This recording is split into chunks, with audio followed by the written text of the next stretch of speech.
Hello everyone, Chess Hoodie here. So let's see what happened today. I was white against Mior 2236.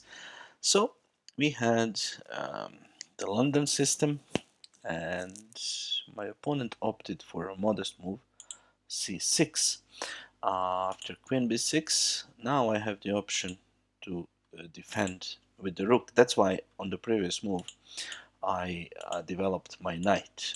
Otherwise, had I played some normal move like, I don't know, let's say bishop d3, and after queen b6, I don't have that option. It's not too bad, but I don't have it. So this is the point of knight bd2, to be ready to do this. And this is what happened. Rook b1, and I already like my position because queen on b6 isn't doing much.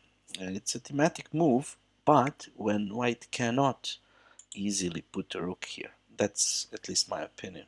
Something to know. a5, and so he has some active ideas. I decided just to block him. Maybe it was fine to let him push, but I thought this is a fine approach. Bishop d7. So this bishop, it's kind of stuck, but okay. Bishop d3, now c5 and c3. And here, this was not so good. I think he should have kept attention. But anyway, uh, black decided to waste some time, and now his position is already critical. We have a sort of Carlsbad structure with colors reversed, and usually in this structure, this he is black, but it will be white playing that structure.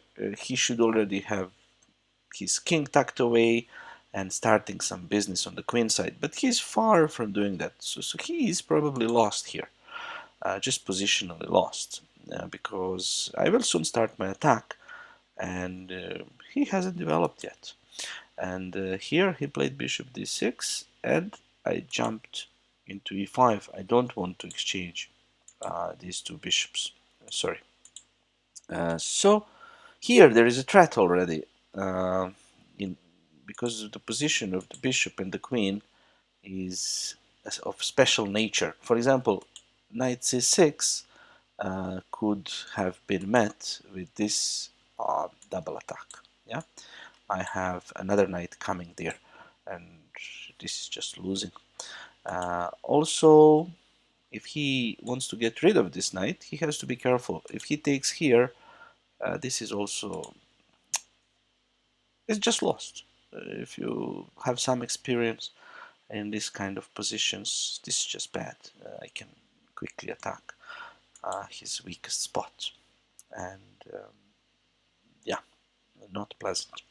So he played a good move, queen c7, sidestepping these ideas of double attacking queen and bishop.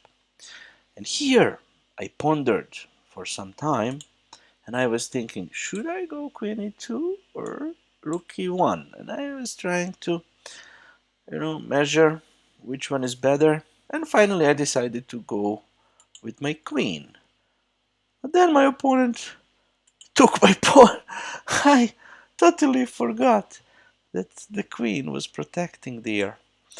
So this made me slightly unhappy, but I tried to look at the position objectively, and it looked fine. Of course, I'm down a pawn, but I still have some lead in development, and already this is almost working. But I just need a rook here, so I put the rook there. Now I thought, okay, he will retreat. He has to overprotect here, and I will gain more time because he went with the bishop to a4, then he came back. So I will have some play for that pawn. But my opponent gave me a present. He developed his last minor, and now you can try to find how to execute um, the finishing combination, but it's not too hard. So knight f7, knight f7, attacking here, and attacking here. opening the e file. So if he takes the knight, then he just loses like this. The queen drops and perhaps checkmate will follow. He took the bishop, but that's not much better either. After king f8, the only move, I have this move. And it's not that I took that rook, it's that I'm threatening checkmate from g6 and checkmate from f7. And it's hard to stop both. He could have taken this pawn, but it doesn't change things much. He went knight e5, controlling both squares, and he prevented me from checkmating him, but he gave one more piece. And now again, I'm threatening this one. So he went back, defended the checkmate, but he gave another piece. So the pieces are just dropping like flies. And now he went bishop h5. And here, the computer told me there was a mate in 7, starting with this move. I was considering that move, but I couldn't calculate. So I just played simple. Bishop g6, threatening checkmate here with the queen sack. So he will have to lose more material, because if he takes, he gets checkmate. So now he gave this check, but that's not important. I mean, it doesn't change anything. And he took this pawn, but now he just loses another piece. He keeps staving off mate, but in process he keeps dropping pieces. So I mean, okay, so he decided to play with no pieces, and finally, maybe now even I found a checkmate here, uh, starting with bishop f7. It's forced checkmate in every line.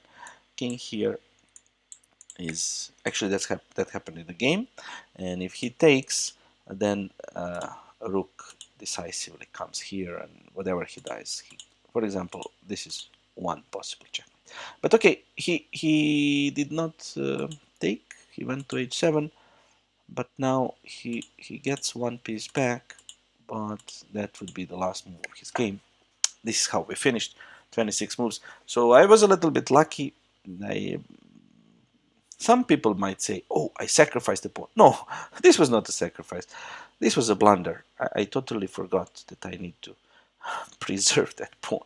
But it turned out that the position was not so bad even after the blunder, and a huge blunder followed by my opponent. So we're back on track. Thank you for watching, and see you in the next video. Bye.